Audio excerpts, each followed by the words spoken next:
I'm going to throw out an apology to Pitviper, who sent this into us. It just kind of got lost in the shuffle. Which but we I get thought, a lot. Well, first, we get a ton of these. We get a lot of stories. Yeah.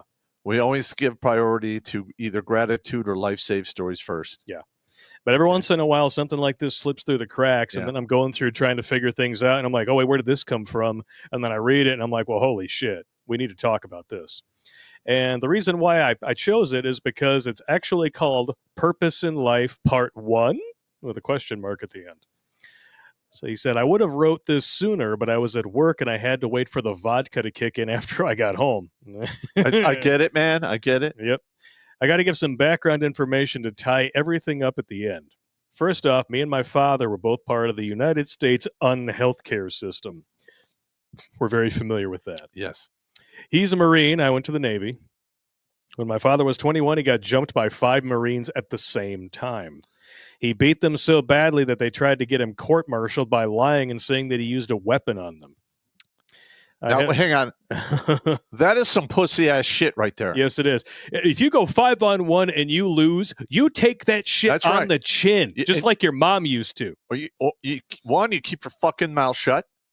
2, you take it on the chin. And 3, you have to respect the guy you jumped and he kicked your ass. You're damn right. You don't just be like, well, he had a weapon. Yeah, fuck you pussy sons of bitches. Crayon-eating cocksuckers. He continues, I had a similar experience happen to me a month before I got out.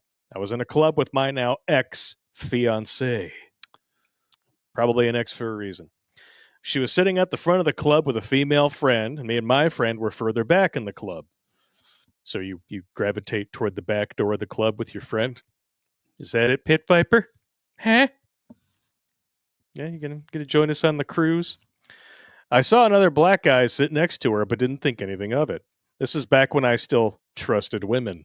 I was so naive. Oh, my God.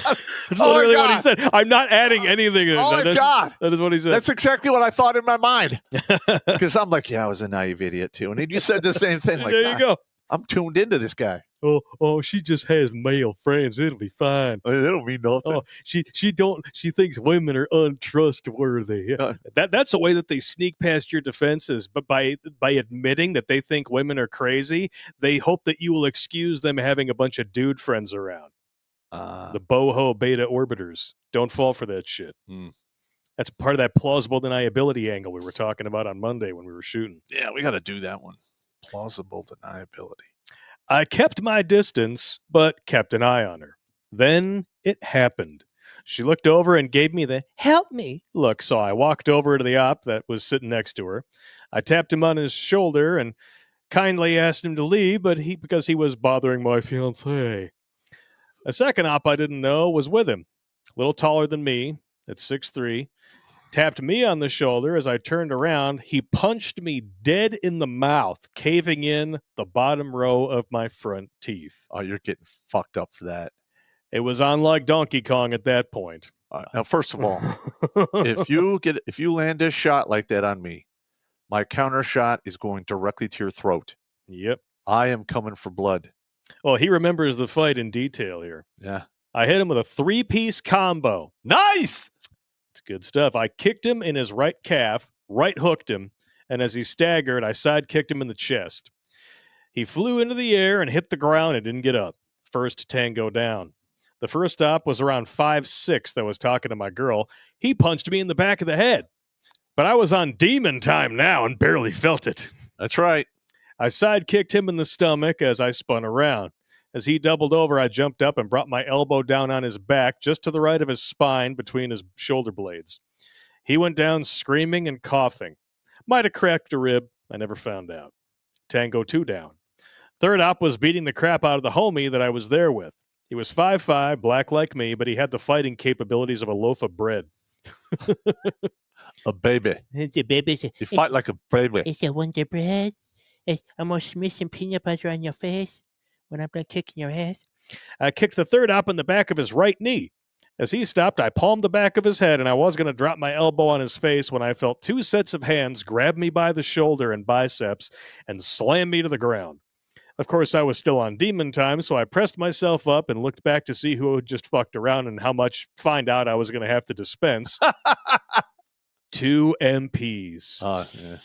Shit. I fucked MPs before, and I ran.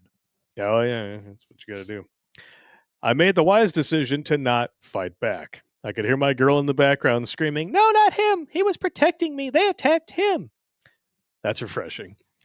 So they pick me up, see my face, and take me to the dentist to get my bottom teeth wired back into place. Yeah. That was not a fun month of healing. She took care of me, though. I'll give her that.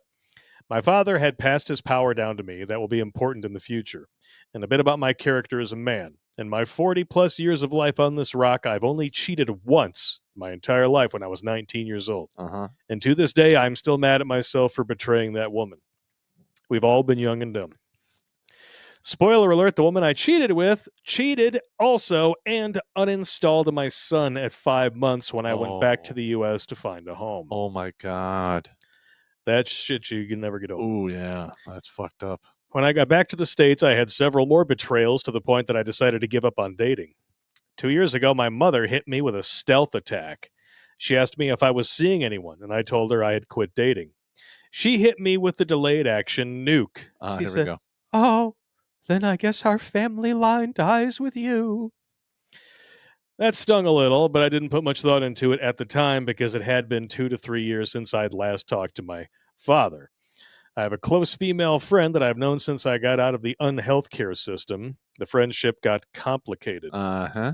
This is already too long, so if you want part 2, let me know. We want part 2. All right. There's more. Okay. But anyway, she was the only woman I have let close to me. Shit went down recently that damaged my trust in her. A fucking TikTok video that was supposed to be inspirational is what set this off. It's called A Warrior's Wisdom. The video said, "Be grateful for life, thinking, and love." I comment that love is no longer in my future. He kept trying to inspire me. What actually broke me was him saying, "You must pass on your bloodline." I replied to him about the story of my dad's epic battle. I tried to call my dad to fix our relationship because I realized he had passed his power down to me. I told him our bloodline would probably die with me. He said he respects my decision, but I could hear the disappointment in his voice. That crushed me.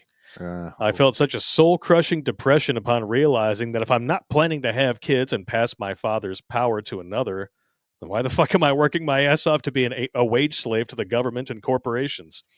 Why should I care about success if my bloodline will end with me? What's the point in getting back up after being knocked down? I'm getting to the point where I want someone to knock me down so hard that I can't get back up. Anyways, I left you that comment after talking to my dad and a half a bottle of vodka. I'm now finishing the other half while pondering why I should keep getting back up. The only thing I can find is I'm already denying my father his genetic legacy. It would be a dick move if I made him bury his only son. I have never felt a depression hit this hard. It's really tough when your family puts the guilt bomb on you, man. Yeah. It really is. But you have to. Yeah. All right, this is. I get this all the time. People are like, well, why don't you just try to help these guys get married and have happy lives? All right. I mean, let's be honest. We need people to form strong family units. Correct. We do. But in order for that to be worth it to a man, shit's got to change. I cannot, in good faith, recommend that any man enter into a mirage in the climate of today with the current laws and the way the culture hates men. And I get it. I get it. You're like, why am I doing all this? Blah, blah, blah. It's hard to find a purpose. You can find a purpose other than that. I can't speak for the universe. You have to figure that on your own. Yeah. Legacy's not just about children. Legacy can also be 560 dudes on that wall, as you can see. But, you reminded me of a poem I put in one of my novels. It's really short. It's like, I have no wife nor kin to heed my cause, and therefore I'm bound by no man's laws. And with no man's laws to hold me fast, tread lightly, or men like me will kill your ass. It's totally true. It is true. And when you have enough men who feel like that, it's going to be rough. It is. I mean, all of the crazy shit I was able to accomplish in the military before the age of 30-ish I got married right around 30, 31. Right before I got married, I was able to accomplish it because I truly did not give a shit if I lived or died. And I'm not even kidding. That'll do it. Yeah. Like Somebody who feels they have nothing to lose is amazingly dangerous. yeah, it truly is. That's something Big Pharma needs to keep in mind. That's right. That's right. I'm just saying. I'm not saying what I'm speaking about specifically, but you know, if you know, you know. But I did a video 3 or 4 years back about a guy whose mother was doing the same thing to him, trying to guilt him into having kids. And he's like, all right, give me this straight. Let me get this straight. I watched you vivisect my father, turn him into a wage slave, and he's a broken man to this day who's probably accomplished maybe one half of what he could have if you didn't, put a knife in his back. And then you have the guts to look me in the face and ask me to do the exact same thing. Suck my dick. Mm-hmm.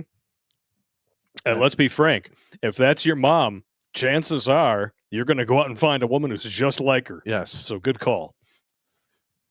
Because I've said it before, I'll say it again. Even if it's dysfunctional as shit, your family dynamic feels normal to you. Yeah, and if you're going to seek out something that feels nice and cozy and familiar, even if it's fucked up. Yeah, and if you're getting pressured like that from your mother, and she's divorced your father and played all kinds of stupid games, remind her of that fact that, hey, I'm not gonna make myself vulnerable to what you did to my father.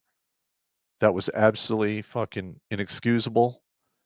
Don't ever speak to me about this again. And there it is. Done. Watch Grunt Speak live every Tuesday and Thursday at 8 p.m. Eastern. And if you want to join Pop for Supporters Sundays, go to redonkulous.com/donate and make a monthly pledge. A link is in the Meat Gazer box.